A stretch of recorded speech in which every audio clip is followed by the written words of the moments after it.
The Bank. This is Franz Hoffman. This is the guy that ran the Credit Lyonnais Bank in the Netherlands. It was an offshoot of a French bank, and he started there in 1967. It was called Slavenberg Bank Rotterdam, and then it became Credit Lyonnais. Or no, Credit Lyonnais bought them. And Franz Hoffman is the guy that started international pre-sales. So he did this with Dino De Laurentiis. He was his first customer. And what he would do is Dino would get a star, a director, a concept. He'd buy a book, and they would get up a poster, and then they would go to these film markets like Cannes and MIFED, American Film Market, and they would go to these independent distributors, and they would say, hey, we're going to make this movie, and we'll deliver it to you within a year. And at this film convention next year, you'll have a print of this movie for your territory. You'll own the rights to it and whatever you buy. So what happened was they would look at the poster and say if it had a movie star, a director, a concept they liked, they'd say, okay, how much do you want for it for this territory? They'd negotiate a price, and they would sign a deal saying we will buy this movie and we will get the rights to our country of origin or whatever, wherever we have a business in. And Dino would take these contracts. If it had to be a reputable name like producer or distributor, they had to have a track record. And the filmmaker had to have a track record too. So Dino De Laurentiis had to have a track record of making these movies. And he would go to the bank, and Franz Hoffman was the first guy to do this, where they would loan him the money to make the movie and usually charge him a small percentage rate. And then a lot of times, if they were smart about these movies, they'd be in profit before they even started filming them. And usually they would keep the United States market for themselves or for the studios they work with or whatever. So Edward Sarlouis from Trans World Entertainment, he introduced Charles Band to Franz Hoffman. And he's coming off the Ghoulies success. And he's like, hey, we could get you a line of credit. And instead of having, to wait for these film markets to make money, you'll always have money in the bank to pay your bills and keep rolling instead of having to shut down production and stuff like that. And this is the small list of companies that he worked for. That worked with the bank. You had Film Accord, which only made one movie. Stephen Paul, who's still around today, he's on SP Releasing. He does all those cheap movies that you'll see in Dollar Tree on DVD. He owns Echo Bridge Entertainment. Dino De Laurentiis was the first one to work with Franz. And then Franz also floated the Cannon Group. So he helped them get their start with a $350,000 loan to buy Cannon from its founders. So Menahem Golan and Yoram Globus got a $350,000 loan from him to pay $500,000 for Cannon back in 1979. Carolco took money from him. Trans World Entertainment / Epic Productions, which obviously took over Empire later on. Management Company Entertainment Group, they bought Virgin Vision, and they also bought Manson International. They were getting money from Credit Lyonnais. New World was getting money from Credit Lyonnais, which I never really heard about that. But they must have got money somewhere. Scotty Brothers was. Castle Rock Entertainment was. Freeze Entertainment, Chuck Freeze, he was getting money from them. Gladden Entertainment, Sherwood Productions, which was David Bengelman's company, he was getting money from them. Giancarlo Peretti and his Pathé Communications, they ended up buying and taking over MGM. That was a lot of money that they were getting from them.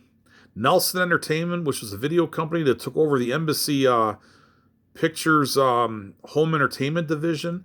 The Salkins, the guys that did the Superman movies, the father and son team, they were getting money from Credit Lyonnais.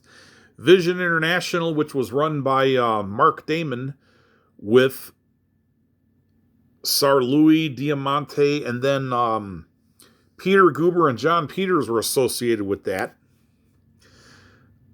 Hemdale Film Corporation, John Daly, Derek Gibson, they were getting money from him.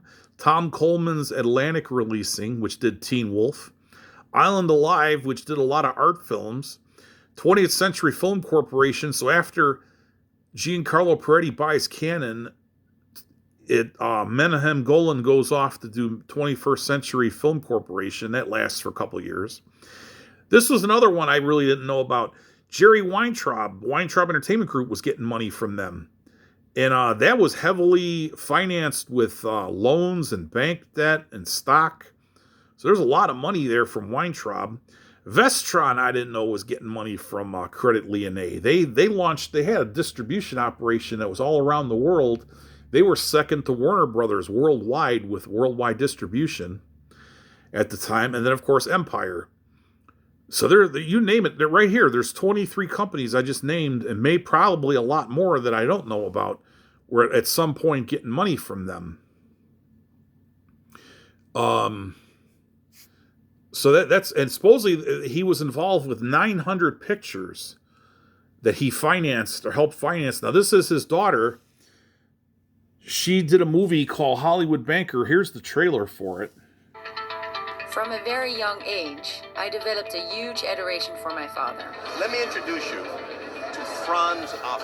I remember one day going to his bank where we called it the $1 Million Couch. I never understood what he did for a living, except that he always wore a business suit. Every major producer in the entertainment business waiting to meet Franz, because if you had the opportunity to see Franz, you might then get your movies financed.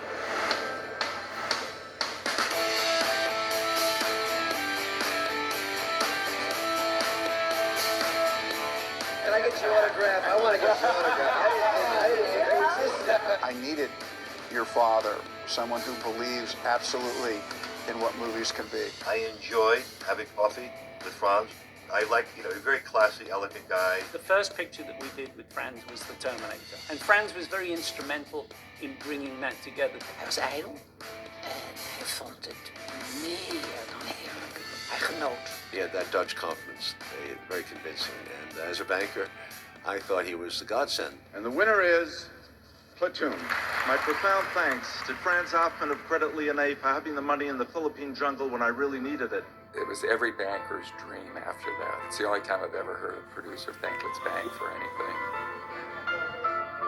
Hij wilde grote internationale Engels sprekende films maken met Amerikaanse studios. He's probably, in many ways, the best known banker in the history of Hollywood. He helped create that whole independent business which still runs till today. How many times he turned to me and said, I wouldn't lend this guy 10 cents, Buckley, but we'll drink his champagne.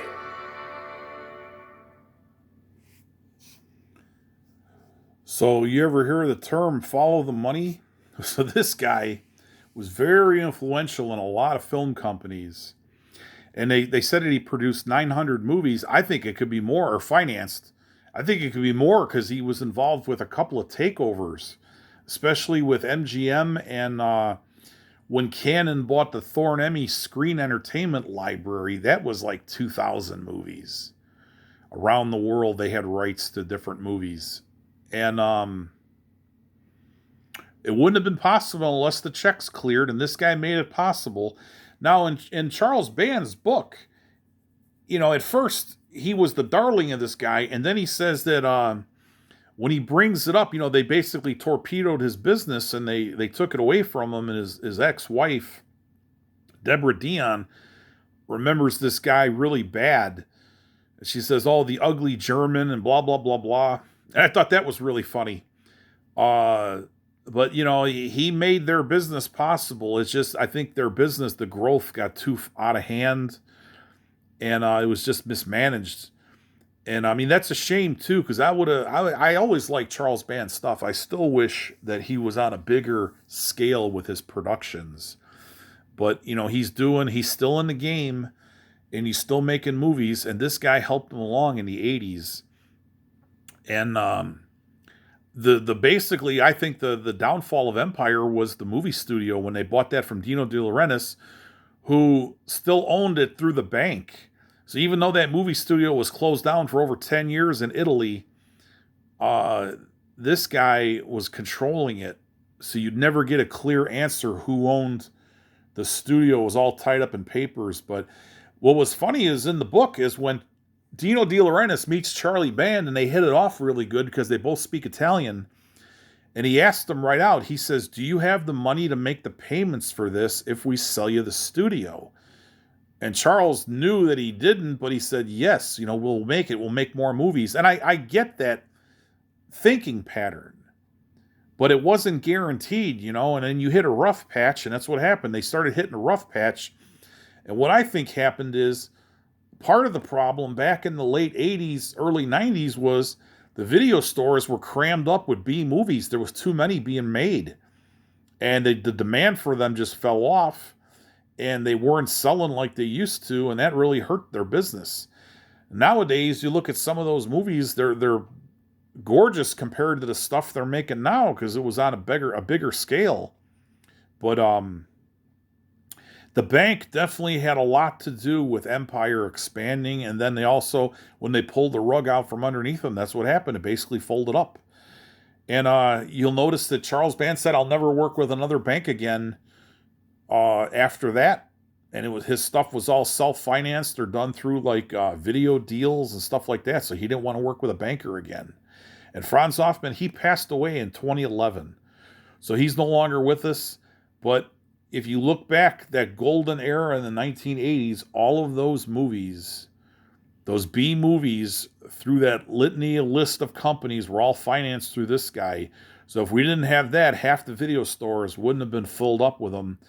You would have just had the studios releasing whatever they had in their libraries. The independent film market probably wouldn't exist on the level that it was because of this guy.